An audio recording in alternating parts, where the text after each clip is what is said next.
Tēnā rā koutou e te whānau, nau mai haru mai ki Akoranga. Mō tēnei whakaahua he mea poto, nā te mea e whakaakongia i a koutou, pēwhea e, te Inoi mō te Timatanga o te rangi. Greetings to you all whānau and welcome to Akoranga. For this session, it will be very short as I'll be teaching you how to start off your day with a short prayer. Nō reira, me whai mai koutou ki a hau mō tēnei Inoi ne? Alright, come on guys, follow me through this prayer, okay? Inoi tātou. Let us pray. E te ariki, manakitia mai i a mātou, I roto i a mātou mahi, mō tēnei rā, mō ake ake, āmine. Lord, bless us today in all our works that we do, forever and ever. Amen. I nāi ne, mā koe whakamāramatia ki a koutou, pēwhea te whakapuaki tēnei Inoi ne. Now we'll break this down and I'll give you an understanding on how to pronounce this prayer properly, okay? So let's start with E te ariki, which means Lord. E te ariki.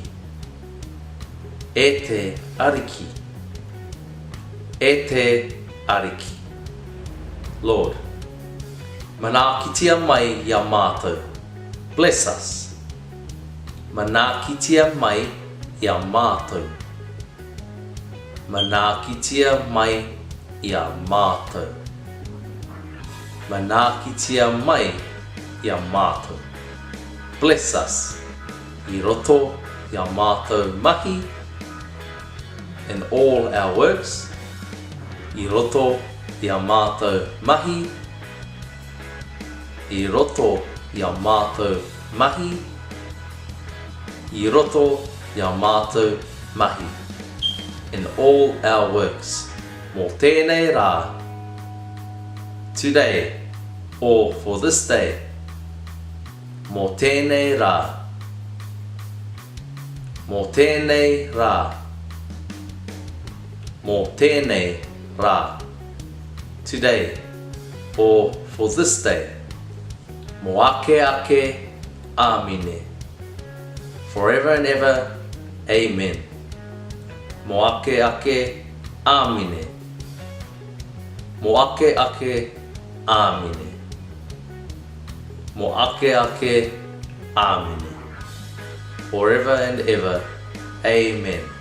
Now we're going to go through that prayer 3 times. Now for 2 times, I'm going to say the words and you guys are going to repeat after me. And on the last time, we're going to say it all together, okay? Alright, ready whānau? Me tīmata tātou ne? E te ariki. Manakitia mai i a mātou. I roto i a mātou mahi. Mō tēnei rā. Mō ake ake. Āmine. Ka pai. Ano. E te ariki. Manakitia mai i a mātou.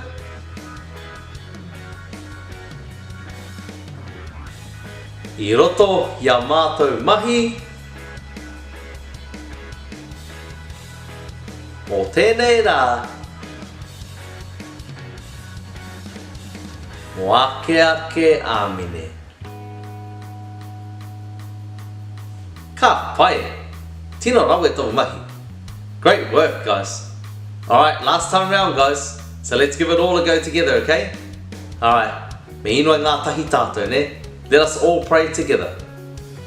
E te ariki. Manakitia mai i a mātou.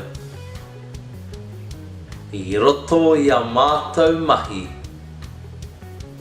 Mō tēnei rā.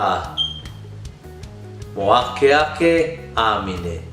Nā koina he Inoi poto, hei timata i tō koutou rangi.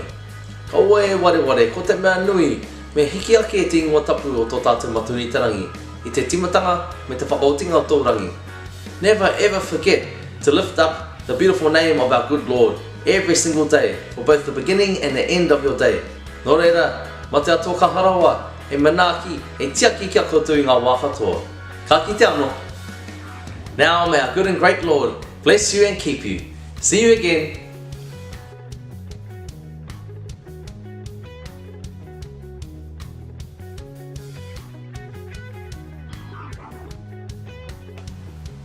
Don't forget to give us a big old thumbs up, subscribe to our YouTube channel, and share the love with all your friends and whānau. Let them know all about our akoranga. Nō reira, ngā mihi kia koutou katoa.